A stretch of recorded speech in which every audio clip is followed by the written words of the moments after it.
নমস্কাৰ প্ৰিয় দৰ্শক, আন এটা আধ্যাত্মিক তথা জ্ঞানবৰ্ধক ভিডিঅ'লৈ আপোনাক আন্তৰিক স্বাগতম জনাইছোঁ। প্ৰিয় দৰ্শক, সনাতন হিন্দু ধৰ্মত তুলসী গছৰ অত্যন্ত মহত্ব আছে। সকলোতকৈ প্ৰথমে এই তুলসী গছৰ পূজা কৰিছিল স্বয়ং ভগৱান বিষ্ণুৱে। ভগৱান শ্ৰীহৰিয়ে কৈছে, যিদৰে মা লক্ষ্মীৰ দ্বাৰা বৈকুণ্ঠত ঐশ্বৰ্য প্ৰাপ্তি হৈছে, ঠিক একেদৰে তুলসীৰ বাবেই বৈকুণ্ঠত পবিত্ৰতা বিৰাজমান হৈ আছে। পৃথিৱীলোকৰ যিসমূহ স্থানত তুলসী গছ আছে, সেই স্থানত কেতিয়াও বেয়া ছায়া বা অপশক্তিৰ প্ৰভাৱ পৰিব নোৱাৰে, কাৰণ তুলসী গছ থকা স্থান সকলোতকৈ বেছি পবিত্ৰ। সেইবাবে পৃথিৱীলোকত বাস কৰা প্ৰতিজন মনুষ্যই নিজৰ ঘৰৰ সন্মুখত তুলসী গছ অৱশ্যেই ৰুব লাগে। প্ৰিয় দৰ্শক, আচলতে তুলসী গছৰ তলত চাকি জ্বলালে কি হয়, সেই কথা এবাৰ ভগৱান শ্ৰীকৃষ্ণই দেৱী সত্যভামাক কৈছিল। দেৱী সত্যভামাক ভগৱান শ্ৰীকৃষ্ণই কোৱা সেই পবিত্ৰ কথাখিনি আপুনি যদি শুনিবলৈ আৰম্ভ কৰিছে, তেন্তে সম্পূৰ্ণকৈ শুনিব। এই পবিত্ৰ কথাখিনি আধাতে এৰি ভগৱান শ্ৰীকৃষ্ণ আৰু মা তুলসীক অপমান নকৰিব। গতিকে কমেণ্টত সম্পূৰ্ণ শ্ৰদ্ধাৰে জয় শ্ৰীকৃষ্ণ, জয় মা তুলসী বুলি লিখি ভগৱান শ্ৰীকৃষ্ণই কোৱা সেই পবিত্ৰ কথাখিনি ধ্যান দি শুনি যাওক। এসময়ৰ কথা, দেৱী সত্যভামাই ভগৱান শ্ৰীকৃষ্ণৰ কাষলৈ আহি কৈছিল, হে স্বামী, তুলসী গছৰ তলত চাকি জ্বলালে কি হয়? প্ৰতিদিনে গধূলি তুলসীৰ তলত চাকি কিয় জ্বলোৱা হয়? ইয়াৰ পৰা মনুষ্যৰ কি ফল প্ৰাপ্তি হয়? তুলসীৰ তলত চাকি জ্বলোৱাৰ প্ৰকৃত বিধি কি, তথা চাকি জ্বলোৱাৰ সময়ত কোনটো মন্ত্ৰ উচ্চাৰণ কৰিব লাগে? কৃপা কৰি আপুনি মোক এই বিষয়ে বিস্তাৰিতভাৱে কওক। দেৱী সত্যভামাৰ প্ৰশ্ন শুনি ভগৱান শ্ৰীকৃষ্ণই ক'লে, হে দেৱী, আজি তুমি সমস্ত সংসাৰৰ কল্যাণৰ বাবে অতি উত্তম প্ৰশ্ন কৰিছা। তোমাৰ এই প্ৰশ্ন উত্তৰ মই এটা কাহিনীৰ মাধ্যমেৰে তোমাক বুজাই দিব খুজিছো। মোৰ কথাখিনি ধ্যান দি শুনিলেই তুমি তোমাৰ মনত উদয় হোৱা সকলো প্ৰশ্নৰ উত্তৰ বিচাৰি পাবা। প্ৰতিদিনে সন্ধিয়া তুলসী গছৰ তলত চাকি জ্বলালে যি ফল প্ৰাপ্তি হয়, সেই কথাই এই কাহিনীটোৰ জৰিয়তে মই তোমাক বুজাই দিম। দেৱী সত্যভামা, যি মনুষ্যই এই পবিত্ৰ কথাখিনি সম্পূৰ্ণকৈ শুনিব, সেই মনুষ্যই 100 বছৰলৈ তুলসীৰ তলত চাকি জ্বলোৱাৰ সমান পুণ্য অৰ্জন কৰিব পাৰিব। সেই মনুষ্যই জীৱনকালত কৰা সমস্ত পাপ নাশ হৈ যাব। তেতিয়া দেৱী সত্যভামাই ক'লে, হে প্ৰভু, সেই পবিত্ৰ কথা শুনিবলৈ মই খুবেই আগ্ৰহী। কৃপা কৰি আপুনি শীঘ্ৰেই কথা আৰম্ভ কৰক। তাৰ পিছত ভগৱান শ্ৰীকৃষ্ণই এইদৰে কাহিনীটো আৰম্ভ কৰিলে। দেৱী সত্যভামা, প্ৰাচীন সময়ৰ কথা, দক্ষিণ দিশে তুংগভদ্ৰা নামৰ এখন ডাঙৰ নদী আছিল। সেই নদীৰ কিনাৰতে হৰিহৰপুৰ নামেৰে এখন ধুনীয়া আৰু মনোমোহা নগৰী আছিল। সেই নগৰতে হৰি দীক্ষিত নামৰ এজন ব্ৰাহ্মণে বাস কৰিছিল। তেওঁ অত্যন্ত ধাৰ্মিক চৰিত্ৰবান, গুণৱান, ধৰ্মৰ পথত চলা তথা অতি বিদ্বান লোক আছিল। ব্ৰাহ্মণ হৰি দীক্ষিতে সমস্ত শাস্ত্ৰৰ জ্ঞান আয়ত্ত কৰি থৈছিল। হৰি দীক্ষিতৰ এগৰাকী পত্নী আছিল, যাক মানুহে দুৰাচাৰী বুলিহে অভিহিত কৰিছিল, কাৰণ ব্ৰাহ্মণ হৰি দীক্ষিতৰ পত্নীৰ কৰ্মকাণ্ড কোনো দুৰাচাৰীতকৈ কম নাছিল। হৰি দীক্ষিতৰ পত্নীগৰাকীয়ে সদায় ব্ৰাহ্মণ হৰি দীক্ষিতক অপমান কৰিছিল। স্বামীৰ বাবে কোনোদিন ভোজন ৰন্ধা নাছিল। প্ৰতিদিনে নানান ধৰণৰ কটু বাক্যৰে স্বামী হৰি দীক্ষিতক পত্নীয়ে মানসিক নিৰ্যাতন চলাই আহিছিল। কোনোদিনে তাই স্বামীৰ লগত শুৱাও নাছিল, কেতিয়াও মৰমেৰে ব্যৱহাৰ কৰা নাছিল। স্বামী হৰি দীক্ষিতৰ ফালৰ কোনো মিত্ৰ বা আত্মীয় আহিলে তাই বেয়া ব্যৱহাৰ কৰি অপমান কৰি ঘৰৰ পৰা খেদি পঠিয়াইছিল। পত্নীৰ ধৰ্ম ত্যাগ কৰি হৰি দীক্ষিতৰ পত্নীয়ে সদায় দুষ্কৰ্মত লিপ্ত থকা আন কিছুমান মহিলাৰ লগত ঘূৰি ফুৰিছিল। স্বামী হৰি দীক্ষিতৰ পৰিৱৰ্তে তাই পৰপুৰুষৰ লগতহে অবৈধ সম্পৰ্ক ৰক্ষা কৰিছিল। নিজৰ স্বামীৰ লগত এখন্তেকো ভালদৰে কথা পাতিবলৈ তাই বিচৰা নাছিল, কিন্তু পৰপুৰুষৰ লগত ঘণ্টা ঘণ্টা তাই হাঁহি ফূৰ্তিৰে কথা পাতিবলৈ সময় উলিয়াইছিল। পৰপুৰুষক আকৰ্ষিত কৰিবলৈ হৰি দীক্ষিতৰ পত্নীয়ে সাজ সজ্জা কৰি ঘূৰি ফুৰিছিল। কেতিয়াবা যদি নিৰ্জন ঠাইত পৰপুৰুষৰ সৈতে শাৰীৰিক সম্পৰ্ক স্থাপন কৰিছিল, কেতিয়াবা স্বামী নথকাৰ সময়ত ঘৰলৈ পৰপুৰুষক মাতি আনিছিল।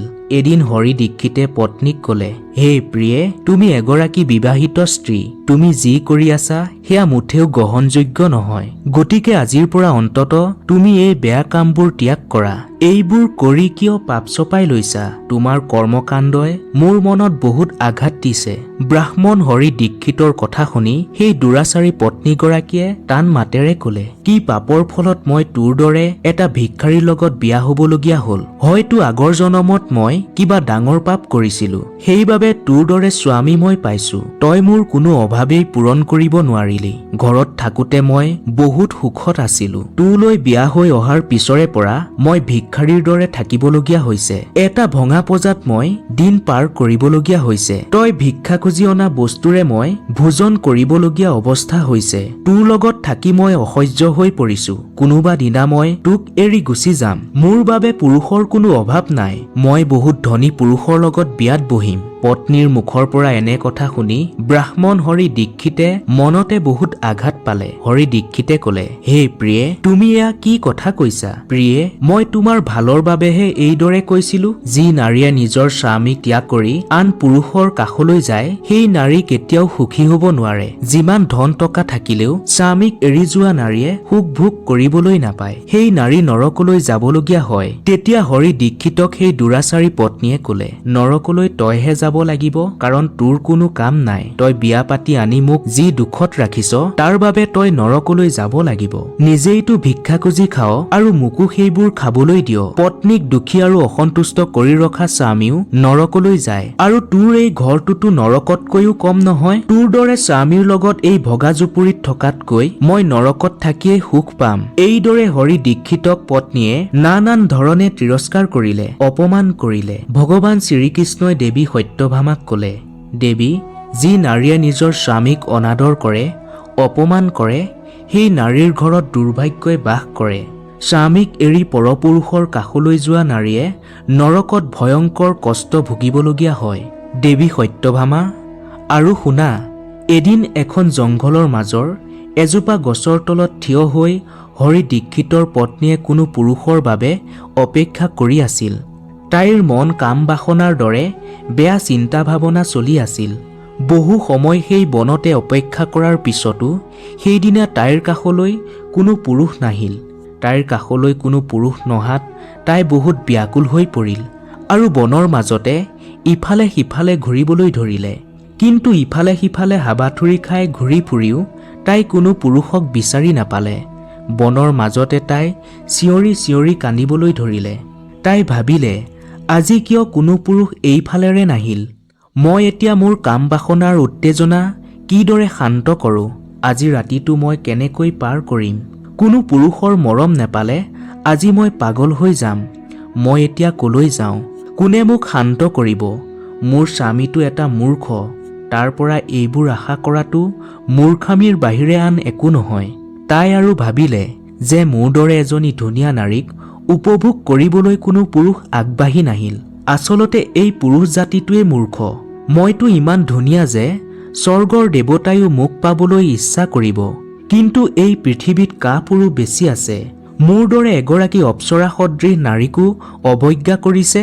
এইদৰে নানান কথা ভাবি তাই কান্দি কান্দি ভগৱানক প্ৰাৰ্থনা জনাই কলে, হে ভগৱান, যদি কোনো সুন্দৰ বলৱান পৰাক্ৰমী পুৰুষ আছে তেন্তে তেওঁক সোনকালে মোৰ ওচৰলৈ পঠাই দিয়ক। সেই পুৰুষে যদি আজি মোক ভক্ষণো কৰে তেন্তে তেওঁক মই প্ৰসন্নতাৰে আলিংগন কৰিম। ভগৱান শ্ৰীকৃষ্ণই দেৱী সত্যভামাক কলে, দেৱী সত্যভামা, এইদৰে কৈ হৰি দীক্ষিতৰ দুষ্ট পত্নীয়ে বনৰ মাজতে জোৰ জোৰকৈ বিলাপ কৰিবলৈ ধৰিলে। সেই জংঘলখনত এটা ভয়ানক বাঘে বাস কৰিছিল। হৰি দীক্ষিতৰ পত্নীৰ কান্দোন শুনি বাঘটোৱে সাৰ পালে আৰু বাঘটোৱে সেই পাপী স্ত্ৰীক ভক্ষণ কৰিবলৈ তাইৰ ফালে আগবাঢ়ি আহিল। বাঘটোৰ নাম আছিল ধনচক। ধনচক দেখিবলৈ অত্যন্ত ভয়ানক আছিল। তাৰ শৰীৰ ক'লা আৰু নানান ৰকমৰ ৰঙেৰে ভৰি আছিল। বাঘটোৰ গাৰ বৰণ জংঘলৰ লগত মিলি গৈছিল। তাৰ চকু আছিল জুই অঙঠাৰ দৰে ৰঙা, যিটো আন্ধাৰতো জিলিকি আছিল। তাৰ দীঘল দীঘল শুং আৰু দাঁত আছিল। যিকোনো জীৱকে সি নখেৰে আঁচুৰি বধ কৰিছিল। বাঘটোৰ গৰ্জন গোটেই জংঘলখনতে বিয়পি পৰিছিল। তাৰ গৰ্জন শুনিলে আশে পাশে থকা জীৱবোৰে ভয়তে কঁপি উঠিছিল। ধনচক নামৰ বাঘটোৰ দীঘল আৰু মজবুত নেজডালেই তাৰ সাহসৰ প্ৰতীক আছিল। পাপী দুৰাচাৰী ভ্ৰষ্টাচাৰী লোকক ভক্ষণ কৰাই বাঘটোৰ প্ৰধান লক্ষ্য আছিল। ভয়ংকৰ গৰ্জন কৰি বাঘটোৱে ব্ৰাহ্মণ হৰি দীক্ষিতৰ পত্নীৰ কাষলৈ আগবাঢ়ি আহিছিল। ভয়ংকৰ বাঘটোক চকুৰ সন্মুখতে দেখি সেই দুষ্ট নাৰীয়ে খুব ভয় খালে আৰু তাই চিঞৰিবলৈ ধৰিলে। ভয়তে তাই থৰথৰকৈ কঁপিছিল আৰু তাৰ পিছত বাঘটোৱে সেই দুষ্ট নাৰীৰ ওপৰত জঁপিয়াই পৰিল। মাটিত বগৰাই দুষ্ট স্ত্ৰীক বাঘটোৱে হেঁচা মাৰি ধৰিলে। তেতিয়া ব্ৰাহ্মণ হৰি দীক্ষিতৰ সেই দুষ্ট স্ত্ৰীয়ে চিঞৰি চিঞৰি কলে, আৰে বাঘ, মই তোৰ কি জগৰ লগালো? তই মোক কিয় খাবলৈ আহিছ? মইতো তোৰ একো অনিষ্ট কৰা নাই। মই মোৰ প্ৰিয়জনক বিচাৰিহে ইয়ালৈ আহিছো। মোক ভক্ষণ কৰি তই কি পাবি? সেই দুষ্ট নাৰীৰ কথা শুনি বাঘটোৱে হাঁহি হাঁহি কলে, আৰে দুষ্ট নাৰী, আজি বিধাতাই তোক শেষ কৰিবলৈ মোক ইয়ালৈ পঠাইছে। তোৰ দৰে পাপী নাৰীক ভক্ষণ কৰাটোৱে মোৰ কাম। তেতিয়া মই এই শৰীৰটোৰ পৰা মুক্ত হৈ যাম। তেতিয়া স্ত্ৰীজনীয়ে কলে, আৰে বাঘ, তই কোন? মোক সঁচাকৈ ক, তই কিহৰ বাবে বাঘ হবলগীয়া হল আৰু কিয় মোৰ দৰে নাৰীক তই মাৰিব বিচাৰ? প্ৰথমে মোক সকলো কথা ক, তাৰ পিছত তই মোক ভক্ষণ কৰিবি। তাৰ পিছত ধনচক নামৰ বাঘটোৱে কলে, আৰে পাপিষ্ট নাৰী, আজি তোক মই মোৰ পূৰ্বজন্মৰ বৃত্তান্ত কম, কিহৰ বাবে মই বাঘ হবলগীয়া হল। শুন, পূৰ্বকালত দক্ষিণ দিশে অমলা পাহাৰ নামেৰে এখন পবিত্ৰ নদী বৈ আছিল।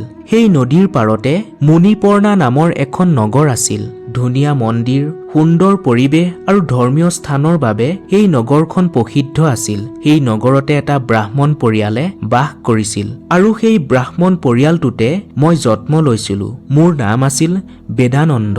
মোৰ পিতা এজন আদৰ্শ ব্ৰাহ্মণ আছিল। তেওঁ যজ্ঞ আৰু ধৰ্মীয় অনুষ্ঠানবোৰ নিয়াৰিকৈ সম্পাদনা কৰি গৈছিল। মই সকলোৰে পৰা সকলো ধৰ্মীয় শাস্ত্ৰ আৰু বেদসমূহ অধ্যয়ন কৰিছিলো। কিন্তু লাহে লাহে মই যেতিয়া ডাঙৰ হৈ আহিলো, তেতিয়া মোৰ মনত ধনৰ প্ৰতি লোভ বাঢ়ি গল। মই বহুত ধৰ্মীয় কাৰ্য আৰু অনেক যজ্ঞৰ কাম কৰিছিলো, কিন্তু মই সেইবোৰ ধৰ্মৰ বাবে নহয়, ধনৰ বাবেহে কৰিছিলো। মই সেই পাপীবোৰৰ বাবেও যজ্ঞ কৰিছিলো, যি পাপী ধৰ্মৰ পৰা দূৰৈত আছিল। পাপী তথা দুষ্ট লোকৰ ঘৰত মই ভোজনো কৰিছিলো। মই ধনৰ লোভত কিছু অনৈতিক কাম সমৰ্থন কৰিছিলো, যিবোৰ বস্তু ব্ৰাহ্মণ হিচাপে গ্ৰহণ কৰাটো উচিত নাছিল। লোভত বন্দী হৈ মই সেইবোৰ গ্ৰহণ কৰিছিলো। মোৰ মনটো ইমানেই লোভীয়া হৈ পৰিছিল যে মই মানুহৰ পৰা টকা ধাৰলৈ লৈ মই সেই টকা ঘূৰাই দিয়া নাছিলো। নানা ঠগ প্ৰবঞ্চনা কৰি মই মানুহৰ পৰা টকা সৰকাইছিলো। বহু বছৰ এইদৰে পাৰ কৰিছিলো যদিও সময়ৰ লগে লগে মোৰ শৰীৰটো ক্ৰমাৎ দুৰ্বল হৈ পৰিল। চুলি পকি দৃষ্টিশক্তি কমি আহিল। মোৰ দাঁত সৰি সৰি শেষ হৈছিল। কিন্তু তেতিয়াও মোৰ মনৰ পৰা লোভ মোহ দূৰ হোৱা নাছিল। এইদৰে সেই দুষ্ট নাৰীক কৈ বাঘটোৱে আৰু কলে, এদিন মই নদীৰ পাৰলৈ গৈছিলো। সেই সময়ত নদীৰ পাৰত বিভিন্ন মানুহে ধৰ্মীয় কাৰ্যৰ বাবে ভিৰ কৰিছিল। মই আৰু আন কেইজনমান ব্ৰাহ্মণে মিলি সেই মানুহবোৰক ঠগিলো। মিছা মন্ত্ৰ জপ কৰি ধৰ্মীয় কাৰ্য সম্পাদনা কৰিছিলো। কোনো বিধি বিধান নকৰাকৈ দেৱী দেৱতাৰ পূজা কৰিছিলো। কম সময়তে অধিক ধন উপাৰ্জন কৰাৰ কথা ভাবিয়ে ৰীতি নীতি নামানি আমি ধৰ্মৰ নামত মানুহবোৰক ঠগি গৈছিলো। সেইদিনা বহুত ধন ঘটিলো। কিন্তু সেই সময়তে মোৰ লগত এটা ভয়ংকৰ ঘটনা ঘটিল। নদীৰ পাৰত বহি থকাৰ সময়তে এটা বেমাৰী কুকুৰে আহি মোৰ কাষত থিয় দিছিল। মই সেই কুকুৰটোক লাঠিৰে কোবাই তাৰ পৰা খেদিবলৈ ধৰোতে বেমাৰী কুকুৰটোৱে মোৰ ওপৰত জঁপিয়াই পৰিল। কুকুৰটোৱে মোৰ শৰীৰৰ বিভিন্ন অংশত কামুৰি থৈ গুচি গল। কেই মুহূৰ্তমানৰ পিছতেই মই সংজ্ঞা হেৰুৱাই মাটিত বাগৰি পৰিলো আৰু তাৰ কিছু সময় পিছতেই মই মৃত্যুক সাৱটি ললো। ভগৱান শ্ৰীকৃষ্ণই দেৱী সত্যভামাক কলে, দেৱী সত্যভামা, পূৰ্বজন্মৰ কথাবোৰ এইদৰে কৈ সেই বাঘটোৱে হৰি দীক্ষিতৰ দুষ্ট পত্নীক আৰু কলে যে কুকুৰটোৱে কামোৰাৰ পিছত মোৰ যেতিয়া মৃত্যু হল, তেতিয়া মোৰ আত্মাটোক নিবলৈ সেই স্থানত যমৰাজৰ দুজন দূত আহি উপস্থিত হল আৰু যমৰাজে মোৰ আত্মাটোক যমপুৰীলৈ লৈ গল আৰু তাৰ পিছত যমপুৰীত যমৰাজৰ সন্মুখত মোক থিয় কৰালে। তাৰ পিছত যমৰাজে মোৰ কৰ্মৰ লেখযোগ প্ৰস্তুত কৰিবলৈ চিত্ৰগুপ্তক আদেশ দিছিল। চিত্ৰগুপ্তই বৰ উৎসাহেৰে কলে, হে যমৰাজ, এইজন এজন ব্ৰাহ্মণ, এওঁৰ নাম বেদানন্দ। ই নিজৰ জীৱনটোত ঘোৰ পাপ কৰিছে।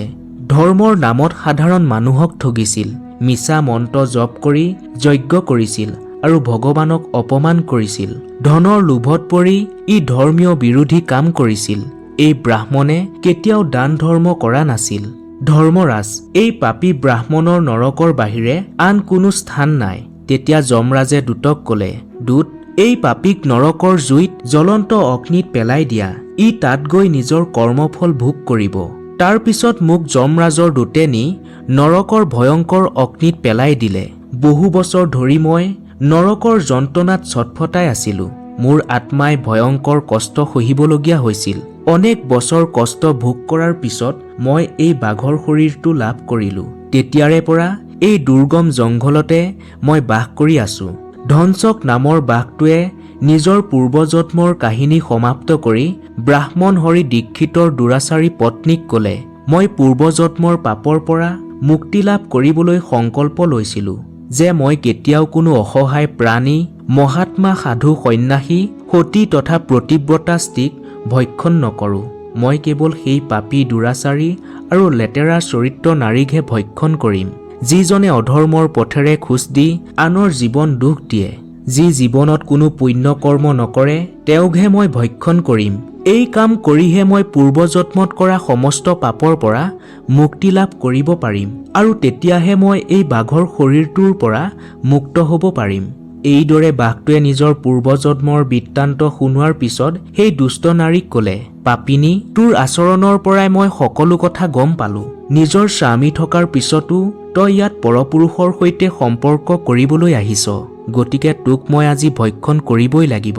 এইদৰে কৈ বাঘটোৱে তৎক্ষণাত আক্ৰমণাত্মক ৰূপ ধাৰণ কৰি সেই দুৰাচাৰী স্ত্ৰীক মাৰি খাই পেলালে আৰু তাৰ পিছত বাঘটোৱে সেই স্থানৰ পৰা আঁতৰি গুচি গ'ল। ব্ৰাহ্মণ হৰি দীক্ষিতৰ দুষ্ট পত্নীক বাঘটোৱে মাৰি পেলোৱাৰ পিছত সেই নাৰীৰ আত্মাটোক নিবলৈ সেই স্থানত যমৰাজৰ দুজন দূত উপস্থিত হ'ল আৰু দুষ্ট নাৰীৰ আত্মাটোক যমদূতে যমপুৰীলৈ লৈ গ'ল। যমৰাজৰ আদেশ মৰ্মে চিত্ৰগুপ্তই সেই নাৰীৰ পাপ পুণ্যৰ হিচাপ নিকাচ কৰিবলৈ ধৰিলে। চিত্ৰগুপ্তই যমৰাজক ক'লে, হে ধৰ্মৰাজ, এই স্ত্ৰী অত্যন্ত পাপী। জীৱনকালত এই নাৰীয়ে ঘোৰ পাপ কৰিছে। এই নাৰী ব্যভিচাৰী। নিজৰ স্বামীক কোনোদিন কেতিয়াও শুশ্ৰূষা নকৰিলে। নিজৰ স্বামীক ত্যাগ কৰি অন্য পুৰুষৰ লগত এই দুষ্ট নাৰীয়ে ভোগ-বিলাস কৰিছিল। চিত্ৰগুপ্তৰ মুখৰ পৰা ব্ৰাহ্মণ হৰি দীক্ষিতৰ পত্নীৰ কুকৰ্মৰ বৰ্ণনা শুনি যমৰাজ খঙত ক'ব নোৱাৰা হৈ পৰিল। দুষ্ট স্ত্ৰীক শীঘ্ৰেই উতলি থকা তেলত পেলাই দিবলৈ যমৰাজে দূতক আদেশ দিলে। যমৰাজৰ আদেশ শুনি সেই দুষ্ট তথা পাপী স্ত্ৰীয়ে ভয়ত কঁপিবলৈ ধৰিলে আৰু কান্দি কান্দি যমৰাজক ক'লে, হে ধৰ্মৰাজ, মই বহুত ডাঙৰ ভুল কৰিছিলো। কৃপা কৰি মোক আপুনি ক্ষমা কৰি দিয়ক। মই সেইবোৰ অজানিতে কৰিছিলো। কৃপা কৰি আপুনি মোক সেই পাপৰ পৰা পয়াচিত্ত হোৱাৰ সুযোগ দিয়ক। তেতিয়া যমৰাজে ক'লে, আৰে দুষ্ট নাৰী, তই যি পাপ কৰিছ সেই পাপৰ কোনো ক্ষমা নাই। তই ইমানেই ঘৃণনীয় কাম কৰিছিলি যে তোৰ সেই পাপৰ বাবে কোনো প্ৰায়চিত্ত নাই। যি নাৰীয়ে নিজৰ স্বামীক ত্যাগ কৰে, নিজৰ স্বামীক এৰি পৰপুৰুষৰ লগত সম্পৰ্ক ৰক্ষা কৰে, স্বামীক অপমান কৰে, সেই নাৰীয়ে নৰকৰ বাহিৰে বেলেগত ক'তো স্থান নাপায়। গতিকে তয়ো এতিয়া নৰকত শাস্তি ভোগ কৰিবই লাগিব। এই বুলি কৈ যমৰাজে দূতক ক'লে, দূত, এই পাপী স্ত্ৰীক শীঘ্ৰে ইয়াৰ পৰা লৈ যোৱা আৰু নৰকৰ জ্বলন্ত শিখাত পেলাই দিয়াগৈ। তাৰ পিছত যমদূতে সেই দুষ্ট স্ত্ৰীক নৰকৰ উতলি থকা তেলত দলিয়াই দিলে। কিছুদিন উতলা তেলত ডুবাই ডুবাই শাস্তি দিয়াৰ পিছত যমদূতে সেই দুষ্ট স্ত্ৰীৰ আত্মাটোক ৰৰৌক নামৰ আন এখন ভয়ংকৰ নৰকত পেলাই দিলে।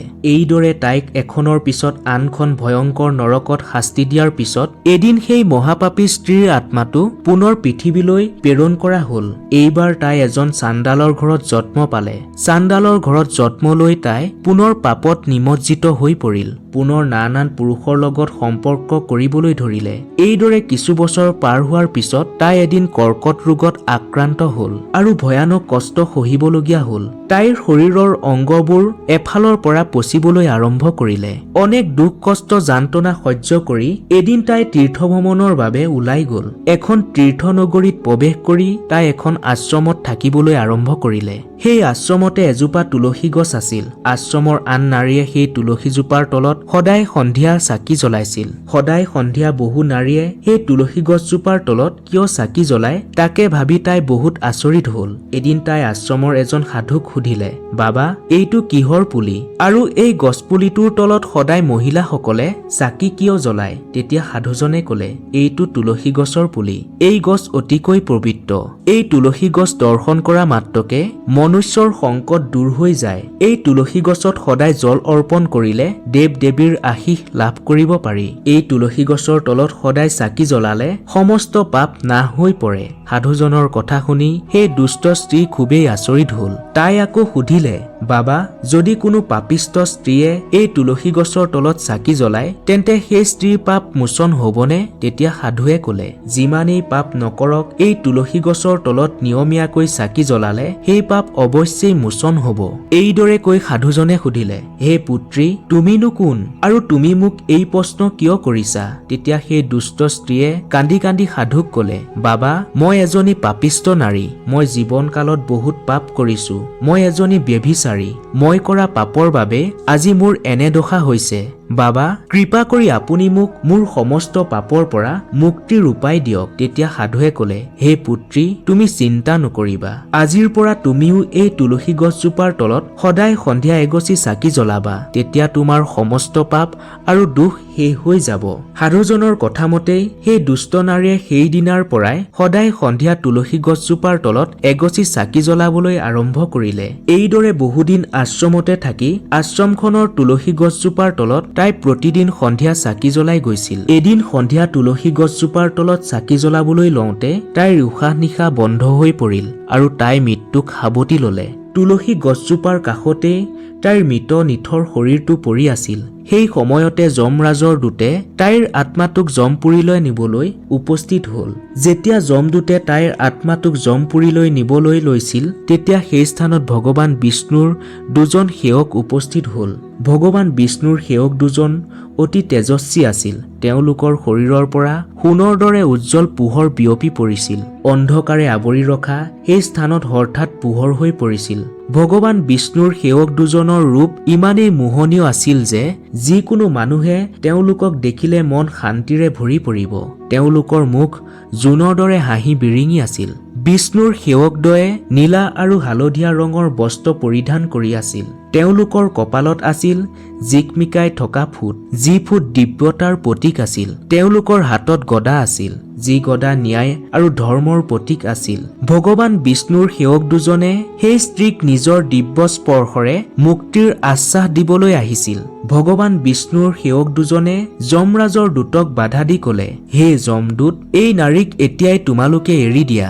এই নাৰী নৰকৰ যোগ্য নহয়। তোমালোকে কাৰ আদেশ লৈ এই অধৰ্ম কৰিব খুজিছা? তেতিয়া যমৰাজৰ দূতে কলে, আমি যমৰাজৰ আদেশ লৈ এই পাপিষ্টিৰ আত্মাক যমপুৰীলৈ নিবলৈ আহিছো। কিন্তু আপোনালোকে আমাক কি কাৰণে বাধা দিছে? এই স্ত্ৰী অত্যন্ত পাপী। এই স্ত্ৰীৰ পাপৰ কথা বৰ্ণনা কৰি শেষ কৰিব নোৱাৰি। যমদূতৰ কথা শুনি ভগৱান বিষ্ণুৰ সেৱকদ্বয়ে কলে, হে যমদূত, তোমালোকে সঁচা কথাই কৈছা। কিন্তু বিগত কিছুদিন ধৰি এই স্ত্ৰীয়ে ইমানেই পুণ্য অৰ্জন কৰিলে যে যি পুণ্যই তেওঁক সমস্ত পাপ নাশ কৰি পেলালে। তোমালোকে দেখা নাই নেকি? এই স্ত্ৰীয়ে সদায় সন্ধিয়া তুলসীৰ তলত চাকি জ্বলায়। তেতিয়া যমদূতে কলে, তুলসীৰ তলত চাকি জ্বলালেই সকলো পাপ মোচন হয় জানো? তেতিয়া ভগৱান বিষ্ণুৰ সেৱকে কলে, যমদূত, তুলসী যে ভগৱান শ্ৰীহৰি পৰম প্ৰিয় সেই কথা তোমালোকে নাজানা নেকি? যি ভক্তই শ্ৰদ্ধা প্ৰেম ভক্তিৰে তুলসীৰ তলত চাকি জ্বলায় সেই ভক্ত ভগৱান বিষ্ণুৰ কৃপাৰ পাত্ৰ হৈ পৰে। সন্ধিয়াৰ সময়ত তুলসীৰ তলত চাকি জ্বলালে পাপবোৰ পুণ্যৰ মাজত বিলীন হৈ পৰে। আৰু ই যে কেৱল পাপকে মোচন কৰে তেনে নহয়, বৰঞ্চ এই কামে স্বৰ্গৰ অধিকাৰী কৰি তোলে। এই স্ত্ৰীয়ে সঁচা অন্তৰেৰে তুলসীৰ তলত চাকি জ্বলাই তুলসীৰ মাৰ পূজা কৰিছে। সেয়ে তেওঁৰ সকলো পাপ জ্বলি শেষ হৈ গৈছে। এতিয়া তেওঁ নৰক যোৱাৰ যোগ্য নহয়। ভগৱান বিষ্ণুৰ সেৱকৰ কথা শুনি যমদূতে সেৱকদ্বয়ক হাতজোৰ কৰি কলে, আমাক আপোনালোকে ক্ষমা কৰি দিয়ক। আমি এই স্ত্ৰীৰ পুণ্যৰ বিষয়ে অৱগত নাছিলো। যিহেতু এতিয়া এই স্ত্ৰী ভগৱান বিষ্ণুৰ প্ৰিয় ভক্ত, গতিকে আমি এওঁক কেনেকৈ নৰকলৈ নিব পাৰো? তেতিয়া ভগৱান বিষ্ণুৰ সেৱকদ্বয়ে কলে, যমদূত, তোমালোকে যিহেতু এতিয়া সকলো কথা গম পালা, গতিকে তোমালোক এতিয়া ইয়াৰ পৰা উভতি যোৱা আৰু যমৰাজক কথাবোৰ বিৱৰি কবাগৈ। এই স্ত্ৰীয়ে তুলসীৰ সেৱা কৰিছে, সেয়ে সূৰ্যৰ ৰশ্মিত এওঁৰ সকলো পাপ নাশ হৈছে। এতিয়া আমি এওঁক বিষ্ণু লোকলৈ লৈ যাম। বিষ্ণু লোকত এওঁক আজি আদৰণি জনোৱা হ'ব, কাৰণ এই স্ত্ৰী এতিয়া স্বৰ্গৰ অধিকাৰিণী হৈ পৰিছে। ভগৱান বিষ্ণুৰ সেৱকৰ কথা শুনি যমদূতে সেই স্ত্ৰীক সেই ঠাইতে এৰি থৈ যমলোকলৈ উভতি গ'ল। যমলোকত গৈ যমদূতে যমৰাজক সকলো বৃত্তান্ত শুনালে। তাৰ পিছত ভগৱান বিষ্ণুৰ সেৱকে সেই স্ত্ৰীক দিব্য বিমানত তুলি স্বৰ্গলৈ ৰাওনা হ'ল। এইদৰে কাহিনীটো কৈ ভগৱান শ্ৰীকৃষ্ণই দেৱী সত্যভামাক ক'লে, হে দেৱী, এইদৰে পবিত্ৰ মনে তুলসী গছৰ তলত চাকি জ্বলোৱা মাত্ৰকে মনুষ্যৰ জন্ম জন্মান্তৰৰ পাপ নাশ হৈ পৰে। যি স্ত্ৰীয়ে সন্ধিয়া তুলসীৰ তলত চাকি জ্বলায় সেই স্ত্ৰী ভাগ্যৱতী হৈ পৰে। সেই স্ত্ৰীৰ সকলো জন্মৰ পাপ মোচন হয়। এনে স্ত্ৰী সুখ সমৃদ্ধিৰ অধিকাৰী হৈ পৰে। দেৱী সত্যভামা, এইবাৰ মই তোমাক তুলসী গছৰ তলত চাকি জ্বলাওঁতে কি মন্ত্ৰ মাতিব লাগে এই কথা ক'ব খুজিছো। তুমি মন্ত্ৰটো ভালদৰে শুনি লোৱা। মন্ত্ৰটো হৈছে ওম তুলসীভ্যস্য বিদ্যমহে বিষ্ণু পিয়ায়েস্য ধীমাহি তন্নু বিন্দা পশু দয়াত। মন্ত্ৰটো উচ্চাৰণত যদি কোনোবাখিনিত আমাৰ ভুল হৈছে তেনেহলে আমাক ক্ষমা কৰি দিব। ভগৱান শ্ৰীকৃষ্ণই কৈছে, হাজাৰ অমৃত মিহলি কৰাৰ পিছতো শ্ৰীহৰিয়ে ইমান তৃপ্তি নাপায় যিমান তৃপ্তি এটা তুলসী পাত শ্ৰীহৰিৰ চৰণত দিলেই শ্ৰীহৰিয়ে তেওঁ লাভ কৰে। 10,000 গো দানৰ পৰা যি ফল প্ৰাপ্ত হয় সেই ফল তুলসী পাত দান কৰিলেই পোৱা যায়। মৃত্যুৰ সময়ত যাৰ মুখত তুলসীৰ ৰস বা তুলসী পাত মিহলি পৰে তেওঁ সকলো পাপৰ পৰা মুক্ত হৈ শ্ৰীকৃষ্ণৰ ধামলৈ যাব পাৰে। যেতিয়া ভক্তই তুলসীৰ তলত চাকি জ্বলায় তেতিয়া সেই পূজাই নকাৰাত্মক শক্তিক নষ্ট কৰি পেলায় আৰু সকাৰাত্মক শক্তিৰ সঞ্চাৰ কৰে। চাৰিওফালে আধ্যাত্মিক পৰিৱেশৰ সৃষ্টি কৰে, লগতে ঘৰখনলৈ দেৱতাৰ কৃপাক আকৰ্ষিত কৰে। চাকিৰ পোহৰে অজ্ঞানৰ আন্ধাৰ দূৰ কৰি পোহৰ বিয়পায় আৰু জ্ঞান বিয়পায়। তুলসীৰ তলত চাকি জ্বলালে মানুহৰ অন্তৰ শুদ্ধতা আৰু পবিত্ৰতাৰ ভাৱ উৎপন্ন হয়, যাৰ দ্বাৰা মনুষ্যৰ ভক্তি আৰু ধ্যানৰ শক্তি বাঢ়ি যায়। এইটো বিশ্বাস কৰা হয় যে যেতিয়া কোনো ব্যক্তিয়ে তুলসীৰ তলত চাকি জ্বলায় আৰতি কৰে তেতিয়া ভগৱান বিষ্ণুৰ ধ্যান অধিক সৰলতাৰে প্ৰকাশ পায়। ই সাধকৰ মন স্থিৰ আৰু শান্তিৰ দিশে লৈ যায়, যাৰ ফলত ধ্যানত একাগ্ৰতা বাঢ়ি যায়। সূৰ্যাস্তৰ পিছত তুলসীৰ তলত চাকি জ্বলোৱাটো অতি শুভ বুলি মনা হয়। এই সময়ত চাকি জ্বলাই তুলসী মাৰ আৰতি কৰা যায় আৰু ভগৱান বিষ্ণুক স্মৰণ কৰা যায়। এয়া কৰিলে বিশেষ পুণ্য অৰ্জন কৰিব পাৰি। প্ৰতিদিনে সন্ধিয়া তুলসী গছৰ তলত চাকি জ্বলোৱাৰ সময়ত ওম নমো ভগৱতে বাসুদেৱাই মন্ত্ৰ জপ কৰিব লাগে। এই মন্ত্ৰই ঘৰখনৰ অপশক্তিৰ প্ৰভাৱ আঁতৰ কৰি ভগৱান বিষ্ণুৰ কৃপা লাভ কৰাত সহায় কৰে। তুলসীৰ তলত ঘি নাইবা তিলৰ তেলৰ চাকি জ্বলোৱাটো অতি শুভ বুলি কোৱা হৈছে। ঘিৰ চাকি অধিক পবিত্ৰ বুলি মনা যায়, কিন্তু যদি সম্ভৱ নহয় তেন্তে তিলৰ চাকিও জ্বলাব পাৰে। তিলৰ তেলৰ চাকিয়ে নকাৰাত্মক শক্তি দূৰ কৰাত সহায় কৰে। কোৱা হয় যে যি ভক্তই প্ৰতিদিনে তুলসীৰ তলত চাকি জ্বলায় তেওঁ 7 জনমৰ পুণ্য অৰ্জন কৰিব পাৰে আৰু সেই ভক্তই কেতিয়াও দৰিদ্ৰতাৰ সন্মুখীন নহয়। তেওঁৰ ঘৰ পৰিয়াল সদায় সুখ শান্তি আৰু সমৃদ্ধিৰে বিৰাজ কৰে। ধাৰ্মিক গ্ৰন্থত বৰ্ণনা আছে যে তুলসী গছৰ তলত চাকি জ্বলালে পিতৃদোষ, গৃহদোষ, কালসৰ্পৰ দোষবোৰ দূৰ হৈ যায়। তুলসী গছৰ তলত চাকি জ্বলালে আত্মা শুদ্ধ হৈ পৰে আৰু ই জন্ম জন্মান্তৰৰ পাপবোৰ মোচন কৰি পেলায়। ইয়াৰ দ্বাৰাই আত্মাই শান্তি লাভ কৰে আৰু ব্যক্তিয়ে সদ্গতি লাভ কৰে। কোৱা হয় যে যদি কোনো ব্যক্তিয়ে জীৱনৰ অন্তিম দিনটোত তুলসীৰ তলত চাকি জ্বলাই ভগৱান বিষ্ণুক স্মৰণ কৰে তেতিয়া তেওঁৰ মৃত্যুৰ পিছত যমদূতৰ ভয় নাথাকে আৰু তেওঁ চিধাই ভগৱান বিষ্ণুৰ ধামত স্থান লাভ কৰে। তুলসীৰ তলত চাকি জ্বলালে দেৱী লক্ষ্মীৰ আশীৰ্বাদ লাভ কৰিব পাৰি, যাৰ পৰা ব্যক্তিৰ জীৱনত কেতিয়াও আৰ্থিক সংকট দেখা নিদিয়ে আৰু সমৃদ্ধিৰে ভৰি পৰে। প্ৰিয় দৰ্শক, এইদৰে ভগৱান শ্ৰীকৃষ্ণই দেৱী সত্যভামাক তুলসীৰ তলত চাকি জ্বলালে কি হয় তাৰ মহত্ব কথা বৰ্ণনা কৰিছিল। এই পবিত্ৰ তথা মহত্বপূৰ্ণ কথাখিনিয়ে যদি অনাগত সময়ত আপোনাক কিঞ্চিত হ'লেও উপকৃত কৰিব বুলি ভাবিছে তেন্তে কমেণ্টত সম্পূৰ্ণ শ্ৰদ্ধাৰে জয় মা তুলসী বুলি লিখি অন্তত 10 জনক হ'লেও ভিডিঅ'টো এতিয়াই শ্বেয়াৰ কৰি দিয়ক। আন এটা নতুন তথা জ্ঞানবৰ্ধক ভিডিঅ'ৰ সৈতে পুনৰ লগ পোৱাৰ প্ৰতিশ্ৰুতিৰে আজিলৈ আপোনাৰ পৰা বিদায় লৈছো। ধন্যবাদ।